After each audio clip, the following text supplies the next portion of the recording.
But for my time attack, I wanted to share with you some thoughts I have about Hamilton, the play that was recently released as a movie. Um, and let me know if you've seen it, if you've seen Hamilton, either in person or as a movie. Um, before I go on, let me just say that what I said about Reverend Hata was, please take care of yourself and have safe travels. And we hope that you have a wonderful stay in Hawaii. And I think we all have uh, really that much more of a reason to visit Hawaii in the very near future, and visit you in Hawaii. So hopefully you'll have a great time in your new assignment. But yeah, getting back to Hamilton. Sorry about that. Um, Let me know if you've seen Hamilton. And so actually, I think you all know that Hamilton is the product of the gifted playwright and composer Lin-Manuel Miranda. And during its Broadway run, Hamilton was an incredibly well-received work, and it received 11 Tony Awards and a Pulitzer Prize, as well as earning over $1 billion in ticket and other sales. I think it was originally scheduled to be released in the late fall, but with the pandemic, and with theaters being closed and so on, and perhaps also because of its timeliness, due to the current social justice issues, the movie was released early on the Disney Plus streaming platform. And so when I heard this announcement, it caught my attention because, like millions of others, millions of others, I was not able to fly to New York to see it in person, nor would I have been able to afford its pricey tickets, which at one point were going for $1,100 each. So when I heard about the Disney Plus offer of $6.99 a month, it was too hard to pass up. And when you watch Hamilton, it's immediately apparent that this is like no other presentation of Alexander Hamilton's life, or for that matter, of any of the other founding fathers' lives. This is a very modern version with hip hop, rap, jazz, and an extremely diverse cast. The diversity of its music and cast makes a very powerful statement just by itself. Here's a screenshot of the chorus line. To me, Hamilton's black and brown cast, fused with the irresistible syncopated African American rhythms of its music, is saying that the roles of Alexander Hamilton, George Washington, James Madison, and Thomas Jefferson do not have to be played by white actors.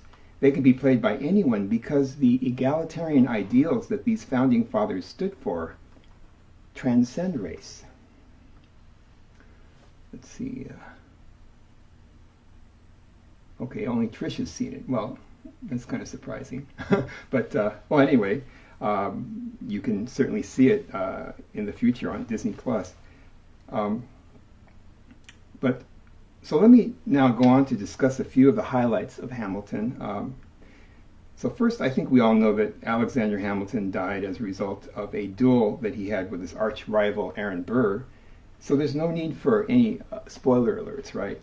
And actually, to me, what's so powerful about Hamilton isn't so much the facts, the details of Hamilton's story, of his biography, but rather how the play presents what I would call the themes of Alexander Hamilton's life and his times, and especially, I think, the themes that I would say resonate with us as Buddhists.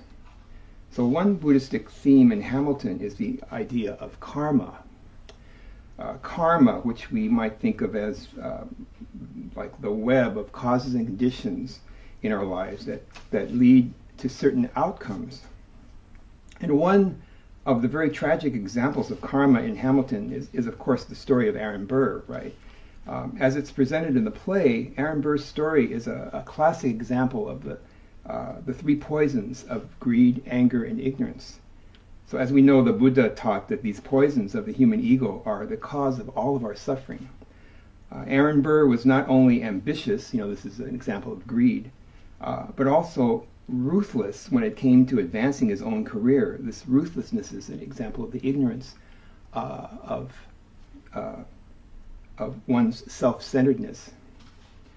And in addition, Aaron Burr's path crossed Alexander Hamilton's path at various points in their sort of parallel careers. And unfortunately for Aaron Burr, politically speaking, he always seemed to receive the short end of the stick, so to speak.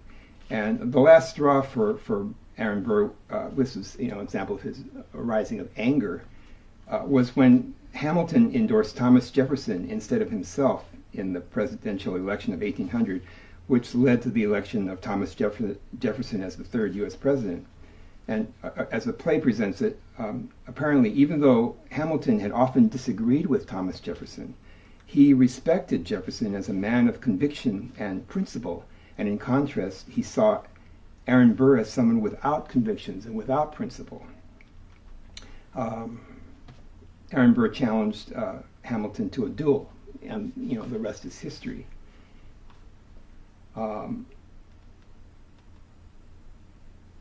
Another very Buddhistic theme in Hamilton is one that's related to the theme of karma.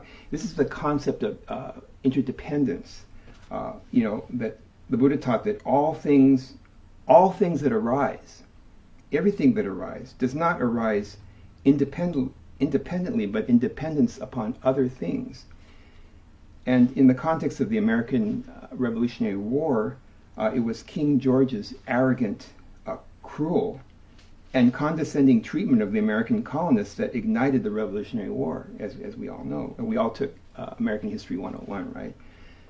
The rising up of the colonists was interrelated with the actions of King George. Obviously, this is what makes Hamilton so relevant to us today, in my opinion and others' opinions. So there's a direct relationship between the injustices committed by those in power and the subsequent uprising of the people. So let me share with you a recent quote I saw from the African-American film critic, Soraya MacDonald. Quote, "Hamilton proposes an America in which black and brown people hold an equitable share of power and resources.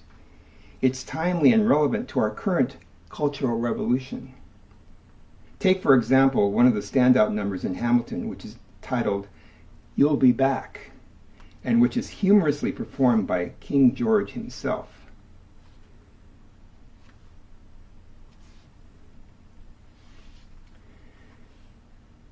It's astonishing how much our current president's recent call to send in troops to quell the Black Lives Matter protests in American cities sounds like the actions of King George. In this number, King George sarcastically sings to the rebellious colonists, 'You'll remember that I served you well. Oceans rise, empires fall. We have seen each other through it all. And when push comes to shove, I will send a fully armed battalion to remind you of my love.'" So, very witty lyrics there by Lin-Manuel Miranda. But I would say overall, Hamilton's most prominent theme is one that relates to what we all know is eventually coming in the play, right? Which is Alexander Hamilton's death. And this, of course, reflects the Buddhist teaching of impermanence. So this truth is highlighted in memorable ways in two particular numbers that I'd like to discuss. And one of these numbers is entitled My Shot.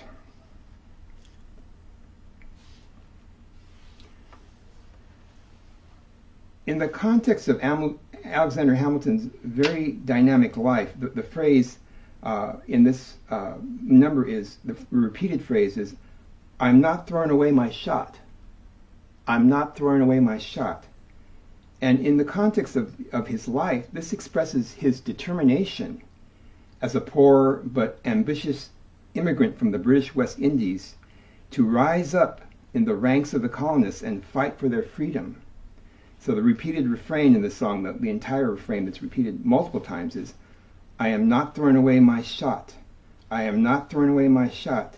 Hey yo, I'm just like my country. I'm young, scrappy, and hungry, and I'm not throwing away my shot."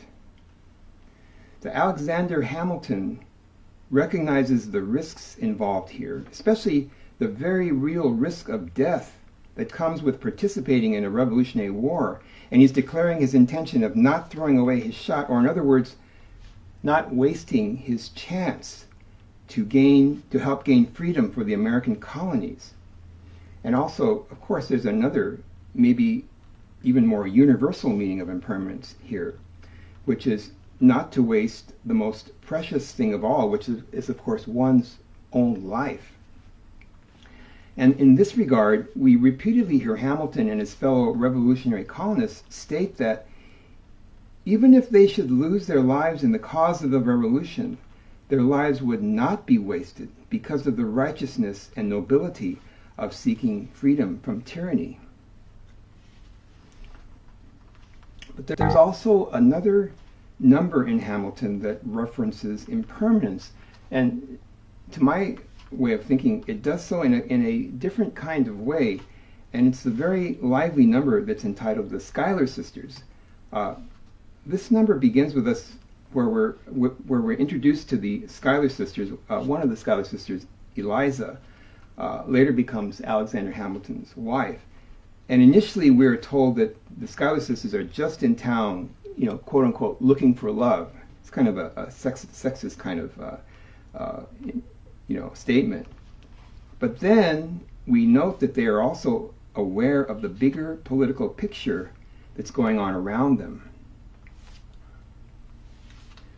So here's on the right here, Peggy Schuyler, the youngest sister, Peggy, expressing how she's worried about the increasing calls for revolution. She sings, "It's bad enough that there'll be violence on our shore." But then her older sisters respond with, "Yes, people shouting in the square, but at the same time that there are new ideas in the air." And then as the number rises in intensity, oldest sister Angelica sings, "I've been reading Common Sense by Thomas Paine, so men say that I'm intense or I'm insane. You want a revolution? I want a revelation, so listen to my declaration. We hold these truths to be self-evident, that all men are created equal. And when I meet Thomas Jefferson, I'ma compel him to include women in the sequel."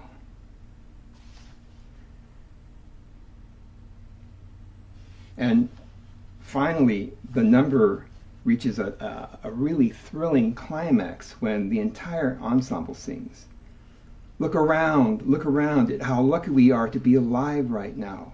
Look around at how lucky we are to be alive right now. History is happening in Manhattan, and we just happen to be in the greatest city in the world. In the greatest city in the world.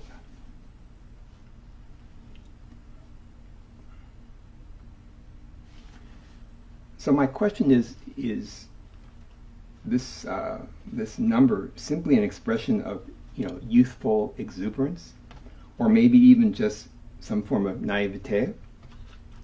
Or is this in fact a deeper understanding of impermanence, or perhaps even an appreciation of impermanence? In other words, yes, there's the danger of violence, there's the danger of death, but at the same time there's incredible creativity, incredible fearlessness, and incredible vitality happening. So I think this also ties into the theme of interdependence that I discussed earlier. This kind of powerful movement for positive change, in the case of the colonists, for freedom from tyranny and injustice, this kind of powerful movement tends to only arise in our darkest times. So you may or may not agree with me, but I think these themes of Hamilton are very relevant to the turmoil that we're seeing now in our 21st century America. Of course, I don't personally see Hamilton as some kind of contemporary, call for violence or something like that. I see it more as a call for us to be true citizens and be engaged in the decisions that will shape our country going forward. So clearly, the egalitarian values of equality and justice for all, regardless of one's race, are at the core of why so many people celebrate Lin-Manuel Miranda's brilliant achievement in Hamilton. And certainly these egalitarian values are also in sync with the values of Buddhism.